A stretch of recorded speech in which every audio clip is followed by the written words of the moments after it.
You are about to witness the single most devastating act of neighborly sabotage ever captured on paper. It started with a simple, pristine $120,000 sports car and a single passive-aggressive text message. It ended with a frantic 911 call, a false felony report, and the complete public shaming and forced resignation of one of the most powerful, tyrannical HOA board members this town had ever seen. The nuclear fallout from this property dispute wasn't just about fines and fees. It was about destroying a career built on lies. This is the story of how opening a garage door led to a civilian arrest attempt and the sweet, sweet legal retribution that followed. Before we dive into this absolute circus of entitlement, you know the drill. This story is so wild, so high stakes, it demands recognition. Smash that like button right now if you've ever had a terrible neighbor, and make sure you're subscribed and hit the notification bell. We've got new episodes of Property Warfare every week, and you won't want to miss the shocking moment police realized the crime was the 911 call itself. Let's get into the insanity. Our hero, let's call him Dean, was a guy who liked order. He loved his quiet, meticulously maintained subdivision, and he especially loved his brand new metallic blue high-performance coupe, a car he'd spent years saving for. Dean was, by all accounts, the perfect neighbor. Lawn always cut, trash cans always retrieved promptly, and he paid his HOA dues on time. Across the street lived the villain of our story, Rhonda, a woman whose personality was as abrasive as her carefully cultivated reputation was spotless. Rhonda wasn't just a neighbor. She was the reigning iron fist of the Lakeshore Estates HOA Architectural Review Board. If you wanted to paint your front door a slightly different shade of beige, you had to get Rhonda's blessing, which usually involved a 3-week delay and a full committee review. The initial conflict was laughably small. Dean had installed a high-efficiency solar panel array on his south-facing roof, a fully permitted, architecturally approved installation that had been signed off on by the previous HOA president before Rhonda took the reins. Rhonda, a self-proclaimed purist of the community's aesthetic integrity, immediately hated the look of the panels, despite their flush-mount design and black-on-black color scheme. The first volley was a passive-aggressive email, CC'd to the entire board. Dear Mr. Peterson, the recent addition to your roofline, while perhaps modern, presents an unfortunate visual distraction from the cohesive classical theme of Lakeshore Estates. We encourage voluntary removal before further action is warranted. Dean calmly replied, attaching the official signed approval letter, highlighting the section that stated, installation meets all current ARB standards. That should have been the end of it, but you don't climb the HOA ladder by backing down. Rhonda shifted tactics. She didn't attack the panels. She attacked the process. She began sending weekly violation notices about Dean's driveway. Specifically, a tiny, barely noticeable oil stain, approximately the size of a quarter, that had been there since he bought the house. The fine was $50 per week, escalating to $100. Dean paid $200 for a professional pressure wash, and the stain vanished. But the seeds of a deep personal vendetta had been planted. Rhonda wasn't interested in adherence. She was interested in control, and Dean's solar-powered defiance had put him firmly in her crosshairs. The tension finally boiled over the day Dean brought home his prized possession, the metallic blue sports car. It was stunning, a sleek, low-slung machine that screamed speed and success. Dean parked it inside his garage, as he always did, maintaining his pristine driveway. A few days later, Dean received a text message, not an official notice, but a personal text, clearly meant to intimidate. Nice car. Hope you have the proper permits for that non-conforming color. Dean ignored it. But the next morning, as Dean was rushing out for work, he hit the garage door opener, and as the door rose, revealing his beautiful blue coupe sitting squarely inside, Dean heard a chilling, high-pitched scream from across the street. The final words he heard before the absolute chaos began were Rhonda's, "Stop him! He's stealing the car!" Dean froze, hand still on the garage remote, his head snapping toward the sound. Rhonda was standing on her meticulously manicured lawn, phone already pressed to her ear, pointing a trembling, accusatory finger directly at Dean and his car. She wasn't just pointing. She was sobbing hysterically into the phone. "Yes, hello? I need police immediately. It's a B&E. Car theft!" My neighbor, Dean Peterson. He's in the garage right now, getting into the brand new expensive sports car I just bought for my son. He's trying to steal it! Hurry, he's pulling out. Dean dropped the remote, utterly dumbfounded. She bought his car? He looked at the paperwork, the keys in his hand, the title in his safe. It was his. This was unhinged.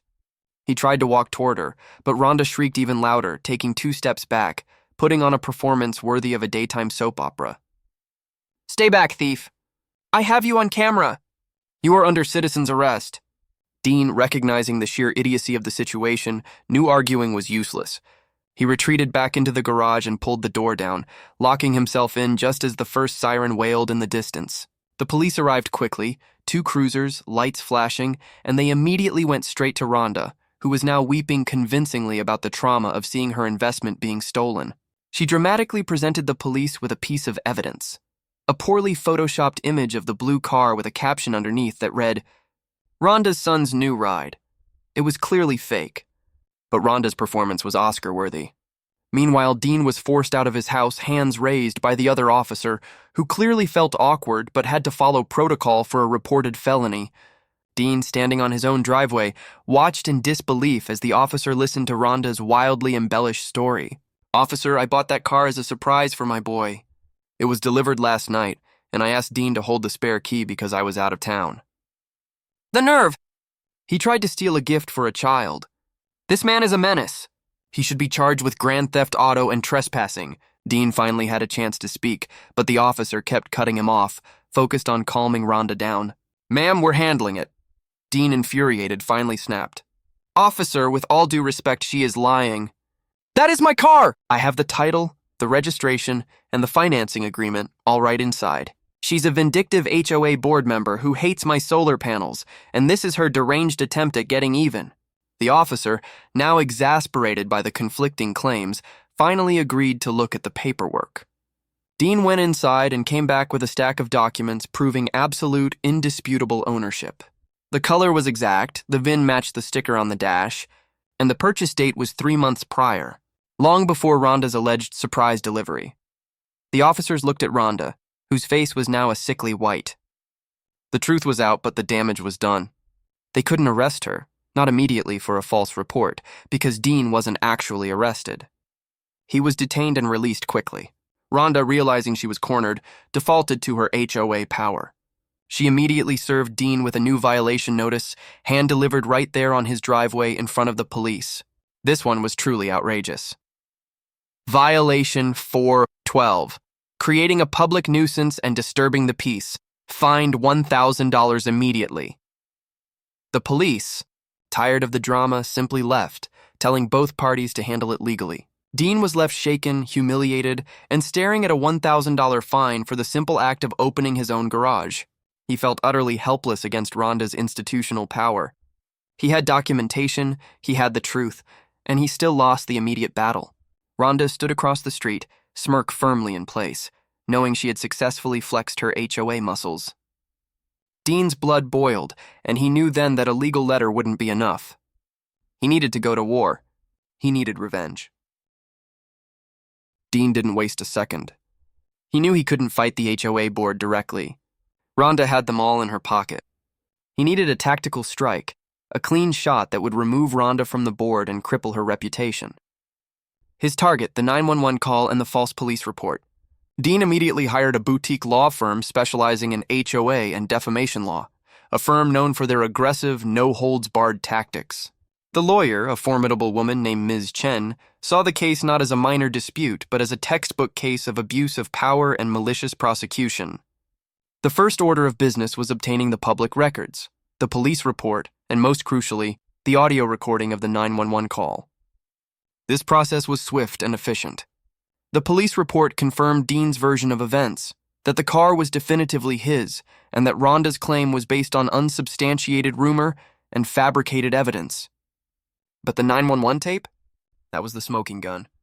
The recording wasn't just Rhonda reporting a crime. It was Rhonda explicitly naming Dean, stating his address, and repeatedly emphasizing that the car was hers and that Dean was a thief. Ms. Chen had everything she needed. She didn't file a lawsuit against the HOA. She filed a massive 6-figure defamation and tortious interference suit directly against Rhonda personally. The paperwork was served at a public HOA meeting, delivered by a professional process server, right as Rhonda was giving a smug speech about maintaining community standards. The lawsuit demanded damages for emotional distress, the financial cost of legal defense, and punitive damages for malicious intent. But the real masterstroke was the injunction. Ms. Chen simultaneously filed an emergency motion to have Rhonda temporarily banned from all HOA board activities, citing a clear and present conflict of interest and an egregious pattern of abusive behavior that put the entire organization at legal risk. The judge, presented with the 911 audio and the police report, was appalled. Within 48 hours, the ruling came down. Rhonda was temporarily suspended from the Lakeshore Estates HOA board, effective immediately. The victory wasn't just the suspension, it was the public humiliation. The news spread through the community like wildfire. The Queen of the Estates had been dethroned, not by a vote, but by a judge's order based on her own lies.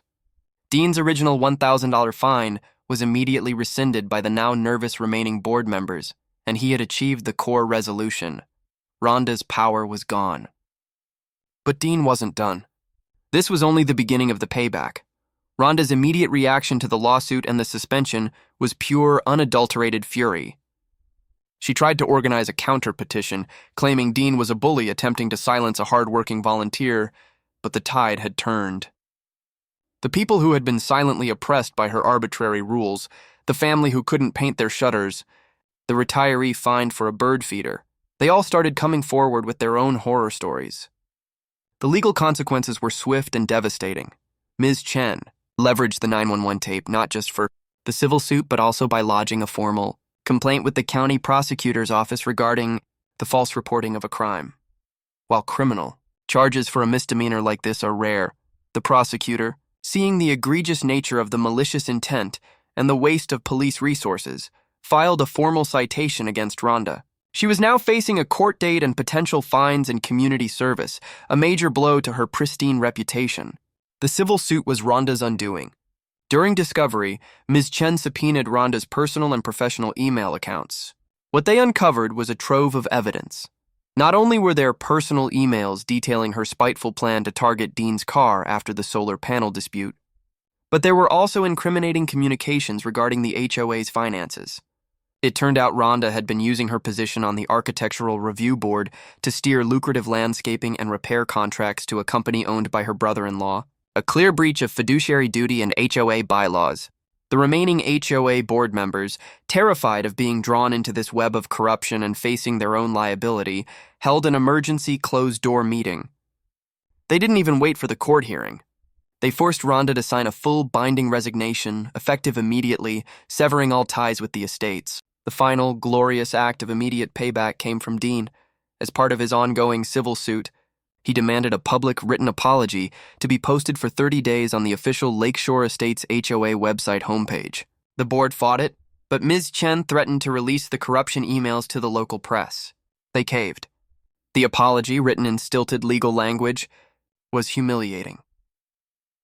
The Lakeshore Estates HOA board and former board member Rhonda, redacted, wished to formally apologize to Mr. Dean Peterson for the malicious and unwarranted actions taken against him, culminating in a false police report filed on date regarding his personal property. The claims were entirely baseless, and we deeply regret the embarrassment and legal costs incurred. This was broadcast to every resident in the community, a permanent, indelible stain on Rhonda's legacy of terror. The community had seen its bully not just defeated, but utterly, publicly shamed. The long-term aftermath was even sweeter. Rhonda, already reeling from the forced resignation and the criminal citation, lost the civil case quickly. She settled out of court, agreeing to pay Dean a substantial sum, enough to cover all his legal fees and enough for a down payment on a boat. Crucially, the settlement included a non-disclosure agreement with a highly specific, one-time exception. Dean was allowed to publicly state that a financial resolution had been reached that fully recognized the injustice and malice of the false reporting. This allowed Dean to claim victory without violating the settlement. But the final nail in the coffin wasn't financial. It was personal and structural. Ms. Chen, now a hero in the community, continued to assist Dean and the other residents. She helped them organize a full review of the HOA bylaws, leading to two major changes. First, a new rule was implemented requiring all HOA fines and penalties over $200 to be approved by a full vote of all residents, not just the board. And second, a lifetime ban on any resident who is found by a court of law to have filed a false report against another resident related to a property dispute. This rule, known informally as the Rhonda Rule, cemented her legacy as the reason for reform, ensuring her abuse of power could never be replicated. The true final act of revenge, though, was Dean's. The metallic blue sports car remained his prize. But Dean didn't just drive it. He made a point of making his daily commute a spectacle. Every morning, he would wait until precisely 7:59 a.m., 1 minute before the neighborhood noise ordinance ended, and open his garage. He would then let the engine of his powerful coupe rev for a full 30 seconds, a loud, resonant roar that echoed across the quiet street. Rhonda, who still lived across the street, was forced to listen to the sweet sound of Dean's victory every single morning, a daily sonic reminder of her loss. One day, a moving truck pulled up to Rhonda's house. She had listed the house quietly and was selling it to flee the public scrutiny and the daily sonic assault. Dean waited until the last box was loaded, walked out to his car, and gave it one final, glorious, ear-splitting rev. The look on Rhonda's face as the sound washed over her, a look of utter, total defeat, was the real jackpot. Dean watched as she drove away, the solar panels glinting innocently on his roof, the blue coupe parked securely in his garage, and his subdivision finally, blissfully, free from the tyranny of its most powerful Karen. What an absolute epic of entitlement and ultimate justice. That 911 call was completely unhinged. Let me know in the comments, what was the most shocking moment? Was it the false felony report, the public apology, or the daily morning engine rev? Don't forget to smash that subscribe button so you don't miss our next chapter in suburban warfare, and hit the notification bell. Thanks for watching.